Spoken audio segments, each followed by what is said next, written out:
সম্মানিত সুধী মণ্ডলী, আমরা 2024 5ই আগস্টের এই আন্দোলন চলাকালীন সময় আমরা যখন সামনে যেতে পারি নাই, আমরা নেপথ্যে থেকে আমাদের যে সমস্ত ভাইদেরকে, আমাদের স্বেচ্ছাসেবকদেরকে, আপনারা জানেন আমাদের 11টা অ্যাম্বুলেন্স আছে। আলহামদুলিল্লাহ, এই অ্যাম্বুলেন্সগুলোতে যখন গুলিবিদ্ধ রুগীরা হাসপাতালে গিয়েছে, মায়েরা বাবারা আমাদেরকে ফোন করে বলেছে, ভাই কোনো হাসপাতালের অ্যাম্বুলেন্সটা এখানে আসতে দিচ্ছিল না, এই হাসপাতাল এই অ্যাম্বুলেন্সটা কোথা থেকে আপনারা পাঠিয়েছেন? আমরা তখন ওই ভাইকে, ওই বোনকে, ওই মাকে, ওই স্বামীকে, ওই ভাইকে আমরা বলেছি, ভাই দোয়া করবেন, এটা বাংলাদেশ জামাত ইসলামের পক্ষ থেকে পাঠানো হয়েছে। বিশ্বাস করুন, আমার কানে এখনো বাজে। ওই মা তখন চিৎকার করে বলেছিলেন যে এই বাংলাদেশ জামাত ইসলামী অ্যাম্বুলেন্সটা পাঠিয়ে আমার ছেলেটার জীবন রক্ষার জন্য হাসপাতাল পর্যন্ত ঝুঁকি নিয়ে এসেছে। আল্লাহ তাআলা যেন আপনাদেরকে সেভাবে হেফাজত করে বাংলাদেশের হেফাজতের দায়িত্ব যেন আপনাদের হাতে তুলে দেয়। আলহামদুলিল্লাহ, সালাতু ওয়াসসালামু আলা রাসূলিল্লাহ ওয়া আলা আলিহি ওয়া সাহবিহি আজমাইন। আজকের এই প্রোগ্রামের সম্মানিত শ্রদ্ধাভাজন ভাই এবং বন্ধুগণ, আসসালামু আলাইকুম ওয়া রাহমাতুল্লাহি ওয়া বারাকাতুহু। মহান আল্লাহ সুবহানাহু তাআলা আমাদেরকে আল কোরআনে নির্দেশনা দিয়েছেন, ইয়া আইয়ুহাল্লাযীনা আমানু রুকাউ ওয়াসজুদু ওয়াবুদু রাব্বাকুম ওয়াফআলুল খায়র লাআল্লাকুম তুফলিহুন। ঈমানদারদের মধ্য থেকে যারা রুকুকারী, সিজদাকারী এবং আল্লাহ তাআলার দাসত্বকারী, তাদের জন্য নির্দেশ হচ্ছে ওয়াফআলুল খায়র, তোমরা কল্যাণের জন্য কাজ করো, তোমরা রুকু করো, তোমরা সিজদা করো, তোমরা আল্লাহর গোলামি করো। একই সাথে তোমাদের দায়িত্ব হচ্ছে তোমরা সমাজের কল্যাণে নিজেদেরকে নিবেদিত করো। যদি এটা করো তাহলে যাদের জন্য করবে তারা সফল হবে, একই সাথে তোমরা যারা করবে তোমাদেরকেও আল্লাহ সুবহানাহু ওয়া তাআলা সফল করবেন। সুবহানাল্লাহ। রাসূল করিম সাল্লাল্লাহু আলাইহি ওয়াসাল্লাম এই জাতির প্রতি, মানুষের প্রতি রহম করতে বলেছেন, তাহলে তিনি বলেছেন আল্লাহ তাআলা তোমাদের প্রতি রহম করবেন। বাংলাদেশ জামাত ইসলামী আজকে এই যাকাত এবং ওসর শীর্ষক যে আলোচনা সভার আয়োজন করেছে, সম্মানিত সুধী মণ্ডলী, আমরা মহান আল্লাহর দরবারে শুকরিয়া আদায় করি। বিগত বছরগুলোতে আমরা এরকম প্রোগ্রাম করার সুযোগ পাইনি। আমরা 10 জন, 15 জন, 20 জন করে, অথবা আপনাদের মনে আছে এই আপনাদেরকে নিয়ে আমরা এরকম সরাসরি প্রোগ্রাম বিগত 15 বছর করতে পারি নাই। আমরা অনলাইনে তথ্য প্রযুক্তিতে আপনাদেরকে সম্পৃক্ত করেছি। আলহামদুলিল্লাহ, আল্লাহ তাআলার দরবারে শুকরিয়া আদায় করি, আপনারা অনলাইনে সংযুক্ত হয়ে আমাদের প্রোগ্রামগুলোর কথা শুনে, আমাদের প্রোগ্রামগুলো দেখে, আমাদের প্রোগ্রামগুলোর প্রতি আপনারা আবেগ আপ্লুত হয়ে এটার প্রতি ভালোবাসা দেখিয়ে বিগত বছরই আমরা প্রায় 24 কোটি টাকার উপরে আপনাদের দেয়া এই কাজে টাকার মাধ্যমে, সহযোগিতার মাধ্যমে ঢাকা মহানগরী দক্ষিণে সমাজ কল্যাণমূলক কার্যক্রম আল্লাহ তাআলা আমাদেরকে দিয়ে সম্পাদন করেছেন। আল্লাহ শুকরিয়া আদায় করি, আলহামদুলিল্লাহ। আপনাদের প্রতি কৃতজ্ঞতা জানাই যে এই দুর্যোগে, এই ক্রান্তিকালে যখন 5,000 টাকা এরকম আন্দোলনে দেওয়ার মাধ্যমে আপনাদেরকে জঙ্গি অর্থায়নে সমর্থক হিসাবে চিহ্নিত করা হতো, আপনাদেরকে গ্রেপ্তার করে নিয়ে যাওয়া হতো, আপনাদেরকে মিন্টু রোডে আটকে রেখে কয়েক গুণ এই টাকা আদায় করা হতো, এই কথা বলে যে আপনি তো জামাত ইসলামের, আপনি তো বাংলাদেশ ইসলামী ছাত্র শিবিরের একজন অর্থ যোগানদাতা, এই কারণে, এই অপরাধে আপনাদের মধ্যে এরকম অনেকে এখানে আছেন যাদেরকে দিনের পর দিন, সপ্তাহের পর সপ্তাহ আটকে রেখে নির্যাতন করে, ব্যবসা প্রতিষ্ঠানগুলোকে তালাবদ্ধ করে, আপনাদের নামে অযথা হয়রানিমূলক মিথ্যা মামলা দিয়ে আপনাদের ব্যবসা প্রতিষ্ঠানগুলোকে ক্ষতিগ্রস্ত করার চেষ্টা করেছে, পরিবারকে হয়রানির মুখে ফেলেছে, আপনাদের ব্যবসা বাণিজ্যকে ব্যাঘাত ঘটিয়েছে। আলহামদুলিল্লাহ, আল্লাহ শুকর যে আপনাদের সেই সামগ্রিক প্রচেষ্টার বদৌলতে আমাদেরকে দিয়ে কিছু সমাজ কল্যাণমূলক কাজ আল্লাহ তাআলা করিয়েছেন।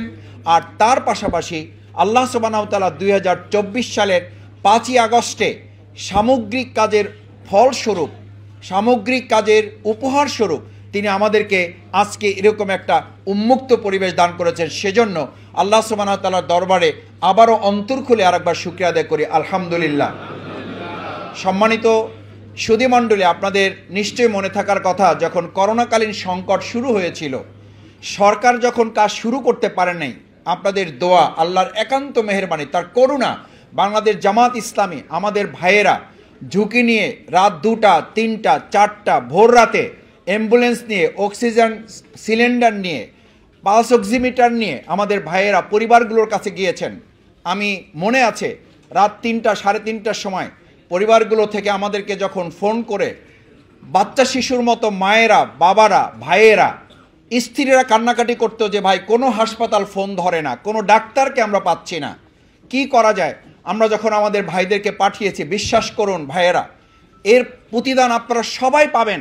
আমি আজকে অনলাইনে এতদিন আমরা এটা বলতে পারি নাই, আজ আপনাদেরকে সামনে পেয়েছি। সে ভাইয়েরা চিৎকার করে আল্লাহর কাছে চোখের পানি ফেলে আপনাদের জন্য যে দোয়া করেছে, আমি অন্তর থেকে বিশ্বাস করি আমাদের দুনিয়ার অন্য কোনো নেক আমল আল্লাহ কিভাবে নেবেন জানি না, চোখের পানি ফেলে আমাদের ওই সমস্ত ভাইদের, আমাদের ওই সমস্ত বোনদের, আমাদের ওই সমস্ত মায়েদের, আমাদের ওই সমস্ত স্ত্রীদের, আমাদের ওই স্বামীদের, আমাদের ওই সমস্ত অসহায় ভাই বোনদের চোখের পানির ফেলা দোয়া আল্লাহ তাআলা ফেরত দিবেন না, দেন নাই। তার সবচেয়ে বড় প্রমাণ হচ্ছে 2024 সালে 5ই আগস্ট আমরা কল্পনা করি নাই, কল্পনাতীত একটা বাংলাদেশ তিনি আমাদেরকে দান করেছেন। সম্মানিত সুধী মণ্ডলী, আমরা 2024 5ই আগস্টের এই আন্দোলন চলাকালীন সময় আমরা যখন সামনে যেতে পারি নাই, আমরা নেপথ্যে থেকে আমাদের যে সমস্ত ভাইদেরকে, আমাদের স্বেচ্ছাসেবকদেরকে, আপনারা জানেন আমাদের 11টা অ্যাম্বুলেন্স আছে। আলহামদুলিল্লাহ, এই অ্যাম্বুলেন্সগুলোতে যখন গুলিবিদ্ধ রুগীরা হাসপাতালে গিয়েছে, মায়েরা বাবারা আমাদেরকে ফোন করে বলেছে ভাই কোনো হাসপাতালের অ্যাম্বুলেন্স এখানে আসতে দিচ্ছিল না, এই হাসপাতাল, এই অ্যাম্বুলেন্সটা কোথা থেকে আপনারা পাঠিয়েছেন। আমরা তখন ওই ভাইকে, ওই বোনকে, ওই মাকে, ওই স্বামীকে, ওই ভাইকে আমরা বলেছি ভাই দোয়া করবেন, এটা বাংলাদেশ জামাত ইসলামের পক্ষ থেকে পাঠানো হয়েছে। বিশ্বাস করুন আমার কানে এখনো বাজে, ওই মা তখন চিৎকার করে বলেছিলেন যে এই বাংলাদেশ জামাত ইসলামী অ্যাম্বুলেন্সটা পাঠিয়ে আমার ছেলেটার জীবন রক্ষার জন্য হাসপাতাল পর্যন্ত ঝুঁকি নিয়ে এসেছে, আল্লাহ তাআলা যেন আপনাদেরকে সেভাবে হেফাজত করে এই বাংলাদেশের হেফাজতের দায়িত্ব যেন আপনাদের হাতে তুলে দেয়। সম্মানিত ভাইয়েরা, বাংলাদেশ জামাত ইসলামী এই কার্যক্রমগুলো পরিচালনায় আমাদের সম্মানিত মহানগরী আমির, আমরা যখন ঢাকা মেডিকেল আহতদের, পঙ্গুদের কাছে গিয়ে দাঁড়িয়েছি, এক হাত হারা ভাইয়ের কাছে গিয়ে জিজ্ঞেস করেছি আপনার একটা হাত কেটে ফেলা হয়েছে, আপনার তো আর একটা হাত আছে মাত্র, আবার যদি দেশের প্রয়োজন হয় তাহলে আপনি কি করবেন।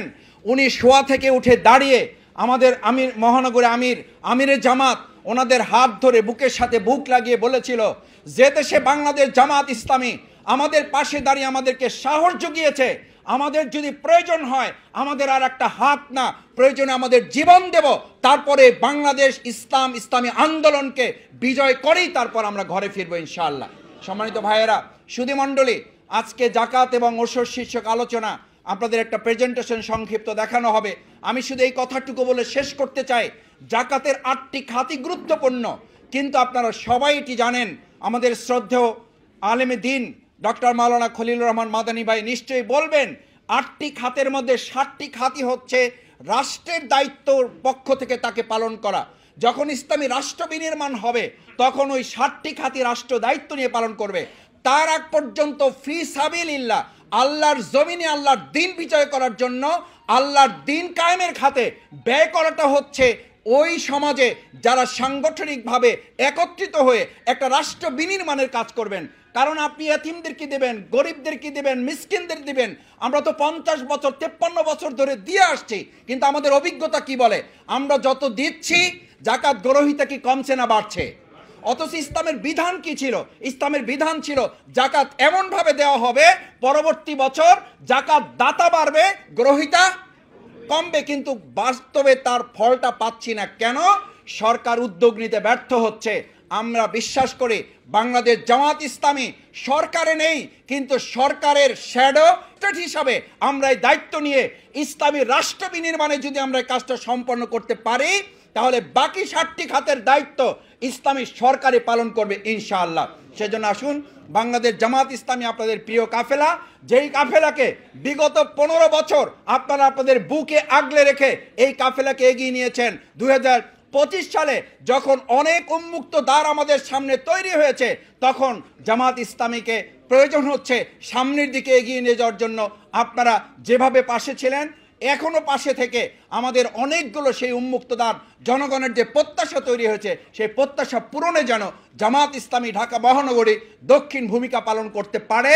আপনারা দোয়া দিয়ে, ভালোবাসা দিয়ে, পরামর্শ দিয়ে আর্থিক সহযোগিতা দিয়ে, এমনকি আপনাদের এই বছরের রমাদানের মধ্যে আপনারা যে জাকাতের জন্য আল্লাহ তাআলা আপনাদেরকে কবুল করেছেন, যে সাহেবে নিসাবের জন্য আল্লাহ তাআলা আপনাদেরকে নেয়ামতের অন্তর্ভুক্ত করেছেন, এর অংশ হিসাবে আপনারা জামাত ইসলামীর পাশে থেকে এই কাজে সহযোগিতা করবেন, সেই প্রত্যাশা জানিয়ে আমি আমার কথা শেষ করছি।